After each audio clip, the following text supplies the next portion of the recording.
good evening, and welcome to another edition of the People's Choice on WCEG TalkRadio.com, the Worldwide Community Empowerment Group, the Worldwide Community Empowerment Network. We're so happy and glad that you decided to join us this evening for this rendition of the People's Choice. Ladies and gentlemen, I am your host, Joe Flint, all one word, like a tribe called Quest. I'm glad you could join us this evening, and I appreciate every opportunity that I get to come before you, the people of this great nation and this world. Ladies and gentlemen, I want to talk tonight about a topic that has been kind of reoccurring in my head, and I've seen around in other places.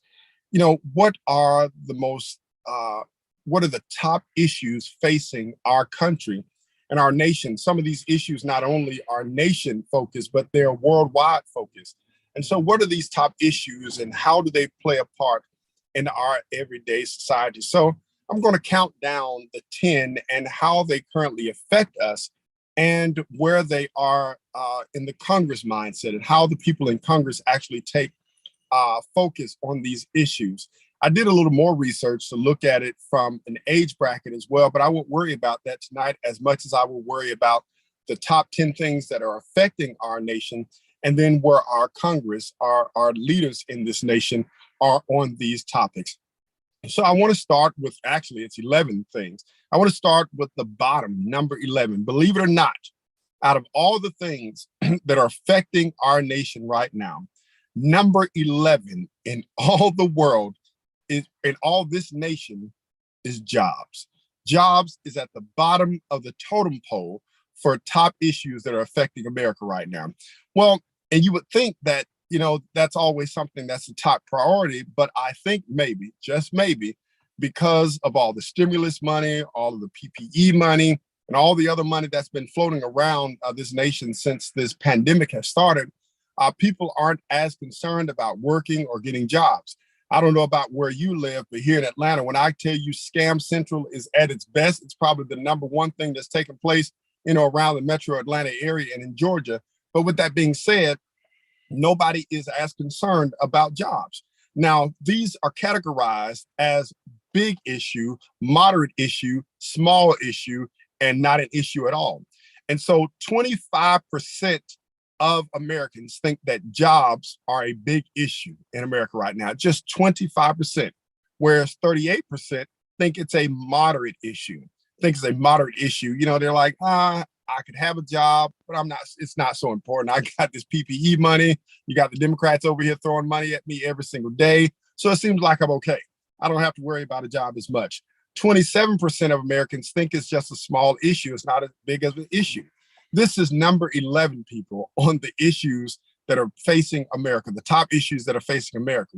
It seems to me, just me, that if we had more people employed, then the other things would probably fall by the wayside. The countdown is on. Number 10, ladies and gentlemen, believe it or not, sexism.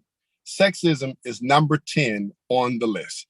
You know, apparently there are people, of course, who still are having concerns or worried about the male race, the female race. And I have to say it, even the transgender race and the LGBTQ, A, B, C, D, E, F, G community. I'm not trying to be funny. I don't know all the letters that go along with it. But ladies and gentlemen, it seems that people are not as concerned whether or not a woman or male is in charge, or if a woman is making as much money or as a male, or vice versa. But those numbers are the same, very close. 26% of Americans think it is a big issue. 26%. So there are, you know, just out of 100 people, there are 26 people that think, oh, sexism is a big issue. You know, here in America, majority rules. So apparently it's not as big of an issue as we thought it to be. 35% of Americans think it's a moderate issue. And I can see where that happens. One of my favorite people, who is, God rest his soul, one of my mentors in the voting rights community, in the civil rights community, in making sure that people are educated and knowledgeable about voting, was that of the late Reverend Albert E. Love. Love that guy dearly, miss him so very much.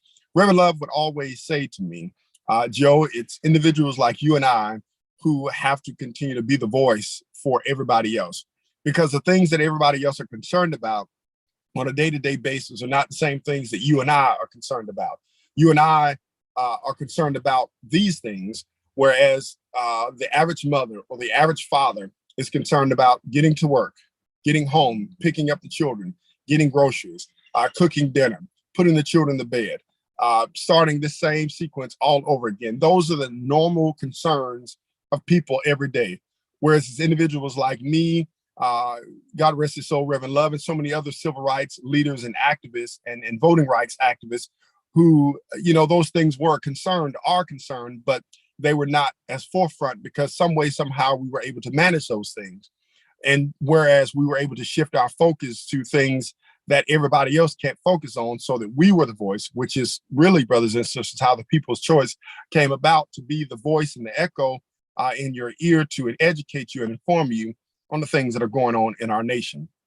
As far as sexism is concerned, 29% of Americans think it's a small issue, are not as concerned about it as others, and then 9% don't think it's an issue at all.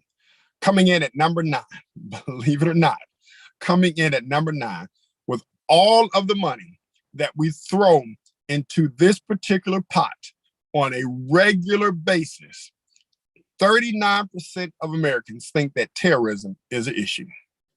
Stop the presses. Not even 50%. Well, the government will have you to believe that the biggest threat that is facing America right now is a terroristic attack, a cyber attack, or something along the lines of that would be a great issue. But according to the American people, after this poll was taken in April of 2020, only 39% of the people think that terrorism is a real issue. But that goes to show, ladies and gentlemen, if we allow sometimes the government or whomever to continue to pour things into our ear, fear-mongering is something that is real. Our former president, President Trump, was very good at fear-mongering, making you to believe that this was going to happen or that was going to happen, or if you elected this person or if you elected that person, these things were going to transpire. Oddly enough, 39% of the people don't think it's a moderate issue, that terrorism is a moderate issue. We're not where we were 21 years ago, or I should say, 21 years ago, 20 years ago, when we actually went into Afghanistan, and about 17 years ago, I think would be the exact number, when we went into Iraq 18 or 17 years ago. And so, of course, these things were pressing in a top mind at this time, but in 21 years, it has decreased. Now, oddly enough, it's still pretty high, almost at 40%. People are concerned about terrorism. And I will tell you, as an Afghanistan veteran, as a soldier, and as someone who suffers from PTSD, unfortunately, it's not something that I can disassociate myself with. I was explaining to someone the other day how almost everything that I see on a regular basis is still in a terroristic mindset for me. And it's unfortunate, ladies and gentlemen. And I don't say this for any pity or anything like that, but my heightened sense of awareness is always on. And because of this, I'm not as easy to go into places, or I look at going into a mall parking lot or things like that differently than you would. You're walking into a mall parking lot, skipping, jumping, happy, going into the mall because you're about to spend money. The entire time I'm scanning the mall parking lot, looking to see what's going to happen in case I need to pop smoke. In the military, that means we need to get the hell out of there. Excuse me, I don't know if I can say that on the radio, but HE double hockey stick, get out of there. So with that being said, whereas, for the American people, it's at 39%. For me, it's probably at about 60 or 70%. And that's just being honest, not even trying to be funny. It's always kind of top of my mind. 20% of Americans think that terrorism is a small issue, a very small issue. And then 2% of Americans don't even think it's an issue at all. Ladies and gentlemen, these things, these top issues that are facing our country, it amazed me when I went through and read the study of these things and where they place in our society. Again, it kind of goes back to what Reverend Love would always say, the things that people are concerned about. I think most people, if you poll people based on their day-to-day functions, most people, the top priority for them is how to make money or make more money, how to be able to pay their bills, how to be able to manage the household that they have. I don't think that there's anybody that is alive or even dead who at some point said to themselves, "Oh, I've made enough money. I don't need to do anything else." Not that money is the catalyst, but it is the vehicle to maintain many of all the things that we have to maintain as American citizens. Moving on to number 8.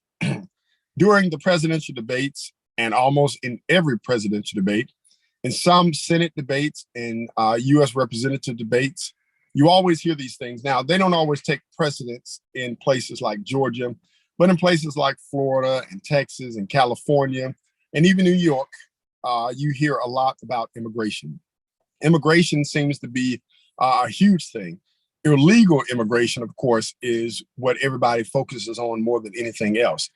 Currently in America, illegal immigration stands at 43% of the concern of the American population. So just a little less than half of the Americans are concerned about illegal immigrants, or as some would say, illegal aliens coming to live in the United States. More recently, I was out of town in Texas earlier this year, and I was having a conversation with a couple that was there, and we were talking about, what makes up the American population. And there's no question that just about half of America's population, and I don't have the numbers in front of me, but we can go back and research it, and I'm quite sure we'll find that half of the American population is of some other descent. And I read a post just yesterday or the day before yesterday that said these words. It says, the word American means white. Everything else is a hyphen. So in order to be an American here, apparently you need to be white. Everybody else is considered a hyphen or a hybrid of this land. Now, I have to disagree with that, but I completely understand what the post was saying. It's saying that in order to be considered an American, you have to be a Caucasian American or of Caucasian complex in order to be considered American. But every other race or ethnicity in this nation is that of a hyphen. African American, Asian American, Latino American, whatever else is out there, Native American. Everything else is a hyphen. The only thing that is according to America, is an American is that of the blue-eyed guy. He or she is considered the American in these United States. With that being said, 27% of the individuals that live in our country think that illegal immigration is an issue. 27% of that 27, or of that total, 24% think of it as a small issue that is taking place in our nation. And finally, 6% doesn't think it's an issue at all, brothers and sisters. But again, this is something that is always found to be an argument or a point of discussion during presidential debates. I guarantee you, in the next 2 years, we're going to see, once again, illegal immigration come up as a polling issue. We're going to see illegal immigration come up as an issue for whomever the presidential candidates are. And we're going to see it play out on a live scale. Number 7, coming in at number 7. Believe it or not, I'm surprised it made it this far, but it's still kind of low on the totem pole. Racism. Racism is 7 out of 11 of the top priorities, of the top issues that are facing America today. Now, surprisingly, the numbers are pretty high. I'm surprised to see that, but 43% of Americans think that racism is an issue. So this begs the question about race theory or teaching that in school. Some people are of the belief that if we teach race theory, we're enticing racial riots and things of that nature. I have to tell you, I don't really know how to feel about the thought process of teaching race in school. In truth, it's been taught all of my life, so I don't know if there's a difference in it being taught. Ever since I've been in school, I have learned of racism and racial divides and things of that nature. I can remember, and I tell this story quite often, when I was in elementary school, I can remember maybe about 6 or 7 years of age, maybe even 8. I can't remember specifically. But I remember the first time that we started to learn and know more about the civil rights movement. And we learned about Dr. Martin Luther King, and we learned about, the things they went through. And we learned about the KKK, and we learned about all those radical organizations. And I'll never forget, as a child learning this, it had a deep impact upon me. And I was in Stone Mountain, Georgia, and we were in the shopping area at the time. And just as sure as my name is Joe Flint, all one word, there was a Klan rally marching up the road. And being a child of 6, 7, or 8 years of age and just learning about this stuff in school, it frightened me. And I remember saying to myself, I remember my grandmother, grandfather were standing right there, and I grabbed hold to my grandfather's leg, and I was just amazed to see this. Now, I don't know if I was afraid because I learned that these were a group of individuals that were burning crosses and, lynching and killing African Americans, or was I just astonished at seeing them? Because in my mind at the time, I didn't think they still existed, because in reading these history books, this stuff took place 30 years prior to 25 and 30 years prior to what I had come to know in the 80s. And now here it is in my face as a child at 6, 7 years old. And I'm going, wow. So this was, just happened 20 plus years before. And now I'm looking at it face on. So now in 2020, racism is still an issue at 43%. 43% of Americans still find that racism is an issue. Ladies and gentlemen, we know it all to be true, that racism still plays a part in everything that we do in this society. And it's really unfortunate. I try my very best not to consider it, and I try not to see it, simply because I wasn't born to see race or color. I wasn't I wasn't born to see race or color, and neither were you. Nor was I raised to see it. Now, that's the difference. Some people were raised to see it. Nobody was born in it, but some people were raised to see it and raised to be a certain way. I'll never forget, there was a documentary that James Brown had done in promoting his Say It Loud, I'm Black and I'm Proud record. And it showed a film, or showed a couple in Mississippi, a white couple and their daughter or granddaughter. I can't remember what she was then. And forgive the term I'm going to use. Unfortunately, African Americans use it as a term of endearment, but it is not. When they asked the question of the couple, what do they think about, what Dr. King was doing or what the civil rights movement was doing, so on and so forth, the little girl, not the husband and wife, but the little girl says, we have no problem with our niggas down here in Mississippi. We get along just fine with them here in Mississippi. And I don't know if you all know the history of Mississippi or Alabama or any of it, but this little girl couldn't have been no more than 7 or 8 years old. But the fact that she said out of her mouth, we have no problem out of them down here in Mississippi, tells me, again, that this is a taught issue. And it also tells me that the only reason they considered us a problem is if we conform to what was the issue.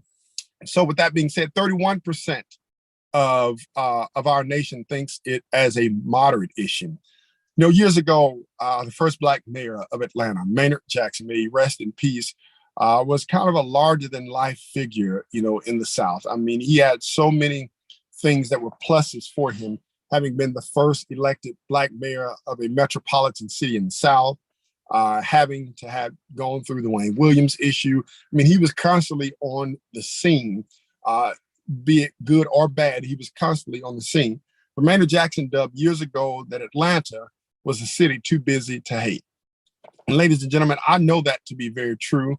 Although I have only maybe possibly experienced a little racism in all my years of Atlanta, I will agree that Atlanta is probably the city too busy to do it. Now, it comes out in certain arenas and certain venues and things of that nature. But for the most part, I think Atlantans and people that live in the metro Atlanta area in Georgia, we're too busy, as it says, focusing on what we have to do every day, that we don't take the time to consider the fact that you're Black, you're white, you're Hispanic, you're Jew, you're Muslim, or whatever it is, and we just move forward. But that tells us, going back to the race theory, that there are some underlying issues that need to be addressed. So I really don't know, brothers and sisters, where to stand on it, whether or not it needs to become a full class.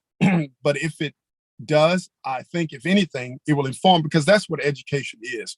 It's informing and enlightening people on, on things such as history and so on and so forth. So I think race theory would be something that we could possibly benefit from.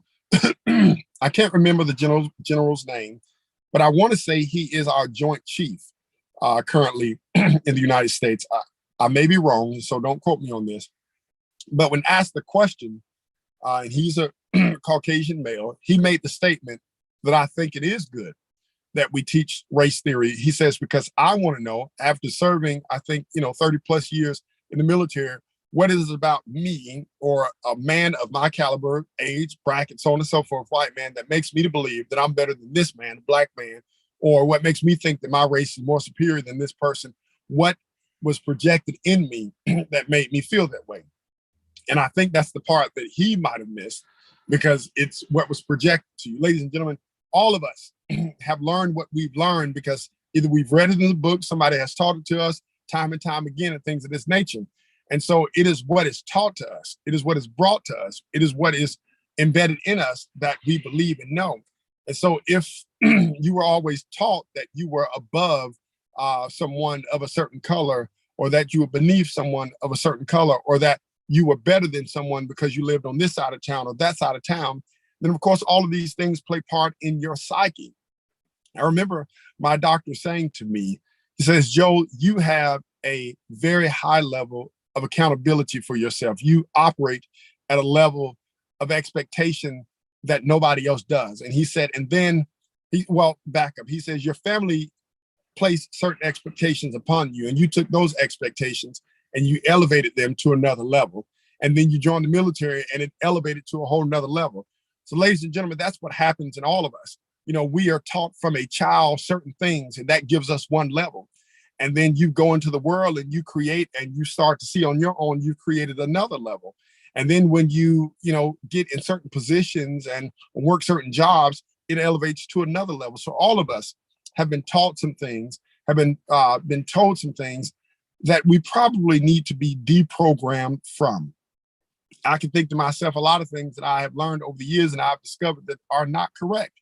On the ministerial side of me, I've been working on a series entitled The Miseducation of Christians. And of course, I borrowed that title from Lauryn Hill, from her album, The Miseducation of Lauryn Hill. And I've been focusing on the fact that there are scriptures that we have used in the Bible that are being used to make us believe one thing when the context of the scripture is something completely different. And ladies and gentlemen, that's what happens in all of our lives. We are presented with one thing, and the context of that may be completely different, and we then have to be deprogrammed. It's miseducation at its finest. Racism as a small issue is at 21%. Only 21% of Americans actually think it's an issue, and 4% of Americans don't care at all. Coming in at number 6, economic inequality. Now, we hear this phrase more often than never in the African-American community. There's that hyphen. In the African-American community, we hear economic inequality. We always hear when they're bringing more money to the budget, when they're bringing money to the district, and they're doing this, we always hear at these job fairs and at these fairs that, the U.S. representatives or senators or whoever are hosting, and they always make the statement that we want equality in economics, in equality in the distribution of the money that's coming to the district, and this, that, and the other. And I often wonder, does that ever take place? Because we hear this big push for it, but after the event has happened, after it has gone on, I never hear anything else about whether or not equality was brought forward, especially when money is being brought to a district where they're building new homes and affordable housing and all of these new things. The question is the economic equality. When they're going in and regentrifying a neighborhood, is economic equality taking place? When they're bringing contracts in to build new buildings or whatever it is economic equality being a part of that conversation? And if it is, then what happens after that? I have to say, with a lot of the leaders that we have, and this is including Black leaders as well, I only hear that conversation to start, but I don't hear that conversation when it's over. And so it makes me wonder, did the economic equality go into your pocket? Where did it go? Who has the money? Who's maintaining the money? And if it did happen, where are the remnants of it?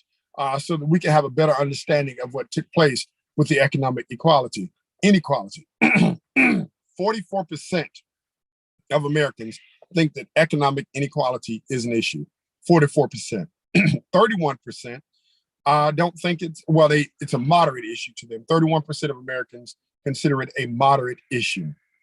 18% say it's small, it's not that big of an issue, and 6% say it's not an issue at all. So it just really makes me wonder what happens after this conversation is had. You know, we hear a lot of talk about these people are coming to the table to present this and present that. But again, as I said, we don't ever see the end result of it. And I really want to know what comes to place. If you find out anything, please don't hesitate to let me know so that I can have a better understanding. Coming in at number 5, ladies and gentlemen, at number 5, we have climate change. Boom, climate change. Climate change is something that's talked about all the time. Now, I will say that I've noticed that things are changing, and seasons don't seem to come full circle as they used to when I was a child. It's like they're running together. I'm no scientist, so I don't know, but I only assume that that is a part of climate change. Now, you see things on television that show that the glaciers are melting faster and things of that nature. And the truth of the matter, ladies and gentlemen, that's because of us, the human race, the human nation. We have created more pollution and more things into our world that were not here before. And because of this, the world, now, here's the thing, this is where I kind of teeter the line with climate change, because the earth itself replenishes itself over and over and over again. Now, I haven't seen it, but apparently there's some what would you call them? Some shows or some National Geographic. It may not be National Geographic. I don't know. So don't anybody quote me on that. But some things that are saying that we're like overfishing and that we're overdoing this. And these things, of course, causing issues in all of our world and all of our nation. And these things may very well be true. But again, from the spiritual side of me, I just think that God already knows and God already replenishes those things that are there. But can mankind affect these things? I do believe that. And I do know that we can affect everything that we do and or live. We see it every day with national disasters and so on and so forth. So we know that we have an effect on this world. Climate change is 48%. 48% of Americans find that climate change is an issue with our nation. 24% of Americans find it an issue. 17 find it a moderate issue. 17% see it as a small issue. They're like, you know what? It's a piece of trash. I'll throw it out there. It's going to get swept up. The wind will blow it away. Bird will eat it. I'll drop this food. Somebody's going to eat it. And then you got 10% who just don't care at all. Coming in at number 4, believe it or not. Now, this kind of surprised me. Number 4 as a top issue facing our nation is the federal budget. Ladies and gentlemen, I hear about the federal budget every single day.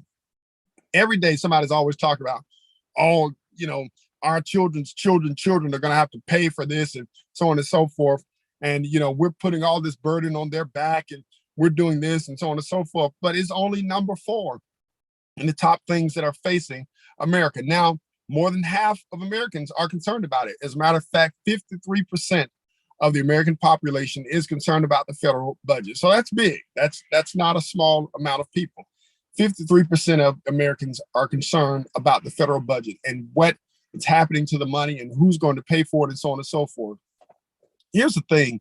When that statement is made, who's going to pay for it? All of us, at some point, brothers and sisters, are going to have to pay back or pay for this nation, this economy that is thriving. So there's never going to be a time that we're not going to have some type of deficit. So whether it's us, the generation, because guess what? 50, 60 years ago, somebody was saying the same thing. Our children's children are going to have to pay for this, and we're paying for it.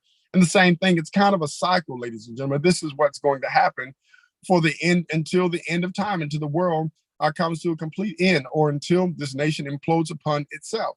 So 53% of American people, American citizens, are concerned about the federal budget. 38% of people look at it as, oh, it's moderately high, but it's not as big of an issue. 8% says a small issue, and 1% just don't care at all. When it said 1%, you know who I thought about? That 1%. You know why? Because it's not a concern for them. They have all the money in the world. They got all the money that they need. I said, of all things, 1% of these people are concerned about the federal budget. And let me back up, even with climate change, only 1% of the American population is concerned about it. And that 1% started to resonate. And I will also mention that as we get higher on the list, the people who don't care, it all is 1%. It's all 1%. The climate change, my mistake, I'm sorry, the climate change was 10%, not 1%. But in the federal budget, 1% of Americans don't care anything about the federal budget. 8% think it's a small issue, 38% think it's a moderate issue, and 53% think it's a huge issue. The federal budget is something that we're always going to have to face. I mean, it's just a part of who we are. In most areas, and I can't think for a fact, I'm trying to think what city. I almost think this is kind of nationwide, but I think 53% of all tax dollars goes to education. Again, I may be wrong, but I think that's about normal across the board. At least 50% or 53% goes to education. So you got to wonder, where's all that money going? If we're putting 53% out of every dollar into education, what's happening with the rest of the federal budget? Coming in at number 3. This is a concern for me because I have one child there, one that's graduating, and then one that'll be 5 years behind. Affordable college. Affordable college is the number 3 top issue in our nation. 55% of Americans are concerned about affordable college. Now, I don't know where or why there's such an astronomical cost to college. For researching schools and things of that nature, I guess I can understand, but I don't know why there's so much money, why it costs so much money to educate someone into a field that they most times won't even make back the money that they are being educated on. Talk to me, somebody. There are people that go into fields who will spend $50, $60, $70, even $100,000 in their college lifetime to gain the degree and the education they desire. And yet it takes them sometimes 10 or 15 years to even make the amount of money that they had to spend in order to get the degree. One, because they have to pay that money back. You find a lot of physicians, and which is why I've been pressing to my oldest daughter, who is, currently in school to become a pediatrician, that she has to find, she's there on mostly a full ride scholarship, but there's some money left that she has to pay.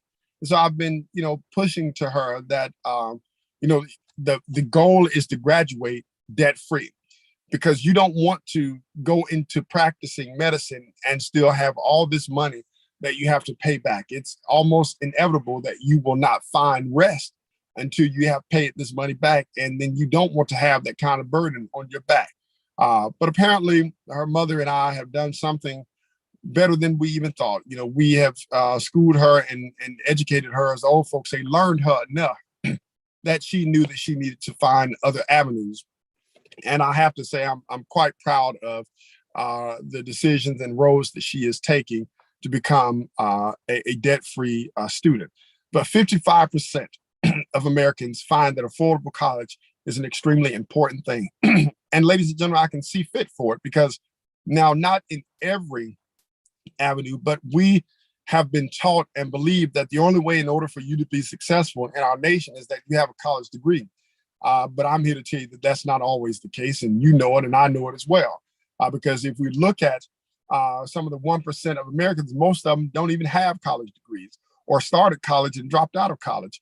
As a matter of fact, some of the people who started the greatest industries in our nation and in our world didn't have the college degrees or the pedigree, as some people would say, that is praised and admonished now. As a matter of fact, many of them worked by their hands. I'm always thinking of the debate that took place between W.E.B. Du Bois and Booker Washington. Booker Washington's whole philosophy was that we should cultivate the land with our hands, that we should use our hands to obtain everything that we see fit in order to gain notoriety in this society. Whereas W.E.B. Du Bois's thought process is that you should go to school and get all your education, and that way that they can't take the education from you, and you can say, you boast and say, I have a doctorate or whatever it is, as they do. And Booker Washington and W.E.B. went back and forth about what was the most important thing.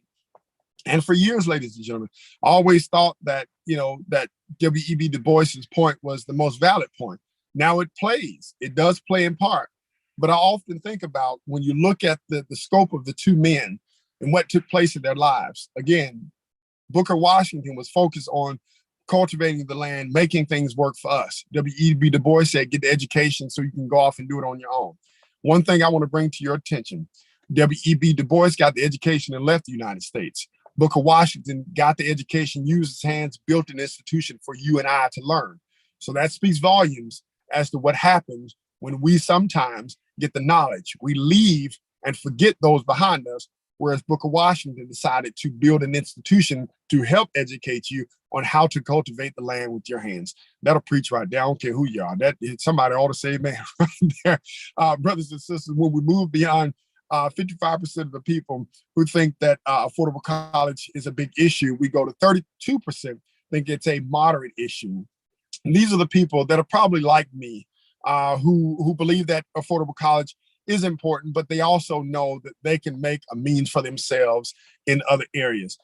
What I know about degrees is that it tells you that you are a good test taker and that you are good at being told what is right. 11% of Americans think it as a small issue, and 1% of Americans think it an issue at all. Ladies and gentlemen, coming in at number 2.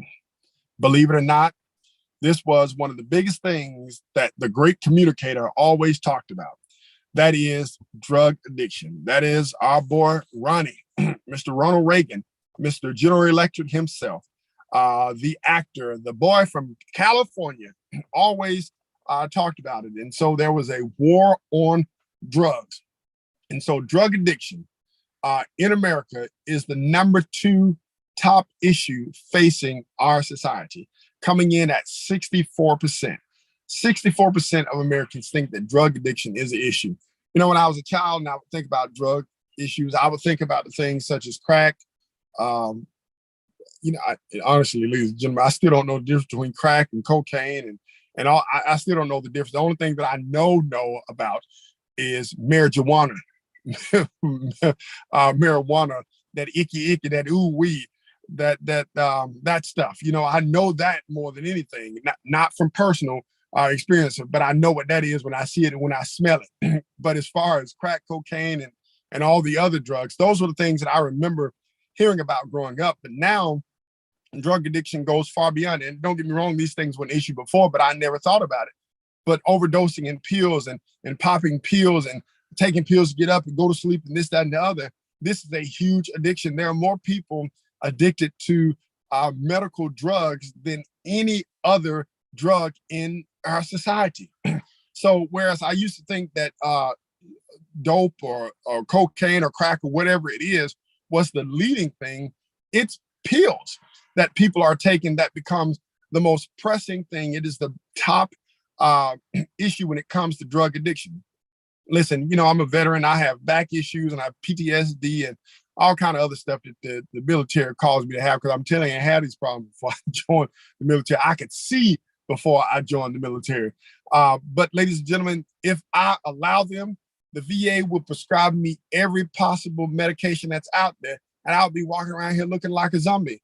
And there are people who are addicted to these medications and feel that they cannot take them. I'll be the first to tell you that I take my medication, but I am almost to the point where I don't want to take any of it because I'm afraid of becoming addicted to anything or solely dependent upon something, because I don't want to ever feel that these things are what are allowing me to maintain my life or what are allowing me to be able to be the productive citizen that I am. So I'm very cautious about medication and what it does. And so, but 64% of Americans realize and know that drug addiction is a huge factor in our nation. 28% think of it as a moderate issue. And I think this 28% may be people who just, don't care, don't pay any attention to it. 6% see it as a small issue, and 1% see it as no issue at all. Again, that 1%, that 1%, they got all the money in the world. So, they just need something else to get them there. Ladies and gentlemen, as I'm sure you can imagine, as I'm sure you've already thought, coming in at number one as the top issue facing our country in all the other issues, from jobs to sexism to terrorism to illegal immigration to racism to economic inequality to climate change to the federal budget to affordable college to drug addiction, affordable health care is the number one topic, the number one issue that is plaguing America. 66% of Americans are concerned about affordable health care. Ladies and gentlemen, that tells me, when I read this, I was just astonished at at some of the wording that was being shared about this, that more people are concerned about being able to live than anything more in the world. They're not as concerned about college. They're not as concerned about jobs. They're not as concerned about terroristic threats. They're not as concerned about climate change or the federal budget. They're concerned about the ability to be able to afford their medication. If they get sick, can they go to the hospital? Can their children go? Who's going to cover this and who's going to cover that? Because, there are deductibles and everything else that goes along with being, getting sick is expensive. In the funeral business, we say dying is expensive, but getting sick is as expensive because, the money that it costs to get operations and to have transplants, or the money that it costs to have a baby. Thank God my children were born when I was still in the military, because the bills that I see behind the cost of labor is just too much. I couldn't afford to pay it. And I thank God for Uncle Sam for allowing me to have my children on his dollar. Yep, I said it. But brothers and sisters, affordable health care is the top issue. Again, I mentioned this on 2 weeks ago about the amount of money that I was spending when I was a civilian, working in the civilian sector.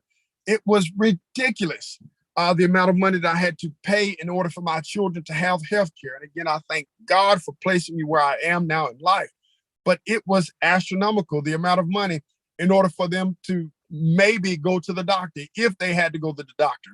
66% of Americans find this is the most important thing that they have to deal with on an everyday life. And I can think about it. People who are of a certain age, think about their medications, people who have underlying issues, people who are young, who are being born with diabetes and things of this nature, and the family's not being able to manage it, people who are being born with birth defects and things of this nature, and having the ability to afford this is top priority. And having children, I never thought, it never crossed my mind once whether or not I needed to concern myself with the health of my child. I just always believed that I was healthy. My children's mother was healthy. So I didn't have any concern about my children being healthy. But my son was born deaf, and he has to wear cochlear implants. He was almost 2 years old before they were able to make those implants work. He had hearing aids and other things, and none of that was working. And never in a million years did I think about the effects of something like that happening to me or my family as a whole. And so when you think about the cost of stuff like that, thank God for the military and for healthcare and things of this nature that makes it possible for him to be able to have these things. But if we had to pay for this out of pocket, I couldn't even be on here, because I'd be somewhere working trying to make sure that I can get this taken care of. It's amazing the cost to live and to maintain a life, or somewhat healthy life in this society. But check this out. Only 20%, 26% of Americans find that affordable healthcare is an issue. 26%. So that means that there's a group of people like, what the hell ever. Again, these are the words of Joe Flint, not WCEG Network. 26% people like, whatever, if I get sick, I get sick. If I don't, I don't. 6% of Americans look at it as a small issue. And believe it or not, 1% of Americans don't care about it at all. And again, that's that 1% that just doesn't seem to care. I don't know if this man is still alive, but I remember reading an article once about one of the Rockefellers. If I remember, it was Rockefeller. He had 7 heart transplants. 7. There are 6 other people out there that could have used a heart, but because he's at the 1%, he received 7. Now, if you see the picture of this guy, he looked like, you know what, I'm not going to say that, Lord forgive me, but he has had 7 hearts. 7 hearts. And you know how he was able to afford it? Because he's at the top 1%. He's probably the one that could care less about affordable health care because he has the money to pay for heart after heart after heart. And I'm just saying to myself, after about the second heart, if yours kept going bad, maybe God is trying to tell you something. I don't know. But the fact that you continue to get hearts, 7 hearts he has had, tells me that, again, that there are 6 other people out there that could have benefited from a heart, but they don't have the ability, the money, or the resources to be able to get those hearts. Ladies and gentlemen, those are the top issues facing America today. But let me go. We're getting down to the wire of the show here, but I want to bring to you about how these things affect us on a federal level. And when I say on the federal level, our elected officials. Again, this is the people's choice. And I want to let you know where the people that we elected, the people that we chose to serve us in Congress, how these things matter to them. I told you some time ago that bipartisanism does not exist in our nation. It doesn't exist at all because nobody is able to make it work together. And there's about 1 or 2 things in here where it's almost half and half. So when it comes to climate change, and this is from the Senate, when it comes to climate change, 17 Republicans think it's an issue. 73 Democrats think, 17% Republicans say, climate change is important. 73% of Democrats think it is at the top of the issue. It's a top issue. When it comes to economic inequality, 19 Republicans, 19 Republicans think that economic inequality is an issue. 19 of them. So maybe these are the ones that hadn't, got along to get along yet. Maybe they're still trying to make a way. But 66 Democrats believe that economic equality is an issue. Get this, racism. 21 Republicans, 21, count them, 19, 20, 21 Republicans think that racism is the issue in America. And I only assume that they don't live in densely populated areas where people don't look like them. I only assume that most of the people that live where they live look like them, because I don't care where you go in America, for the most part, somewhere along the lines, you're going to find some issue about racism. But 62 Democrats think racism is an issue. And I think I've told this story before, but I have to tell it again. When I moved to Mississippi as an Army recruiter in Southwest Mississippi, in Macomb, we call it the City of Dreams. I always think about the fact that I went there and my counterpart, a guy by the name of Michael Morrison, and congratulations, by the way, Michael, on your new bundle of joy. But what I remember is that there was a school out in Amite County. I want to say it was called Amite Academy. I can't remember. I think that was the name of the school. But anyway, Morrison said to me, he said, Flint, Morrison was a tall white guy, wore glasses. We used to call each other twins because we were the same height, wore glasses, wore Army uniforms. So we call each other twins. Morrison told me, he said, Flint, you can't go to the Amite Academy by yourself.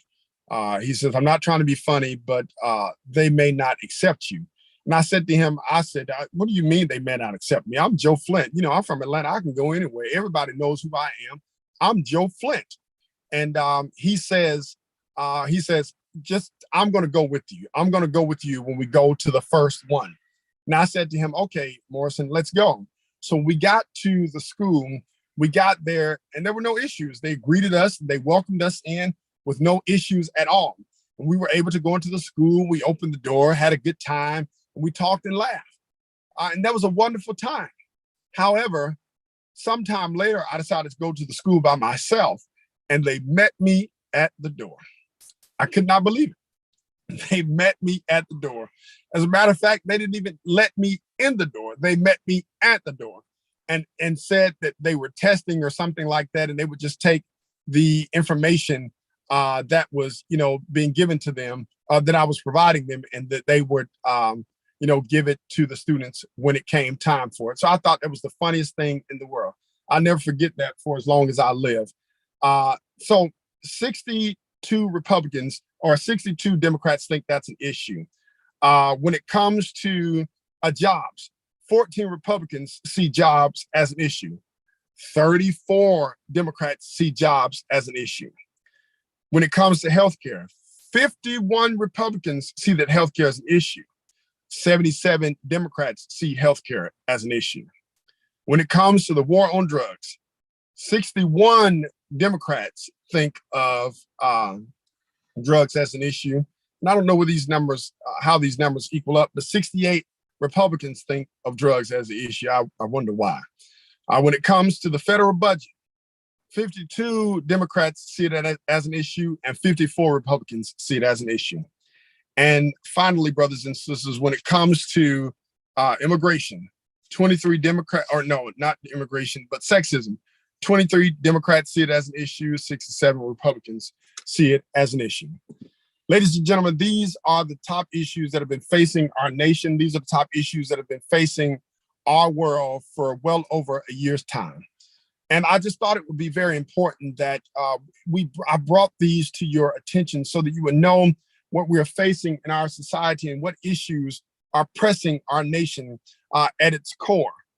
It is very important, ladies and gentlemen, going back to what I said to you at the top of the hour about what Reverend Albert Love would say to me.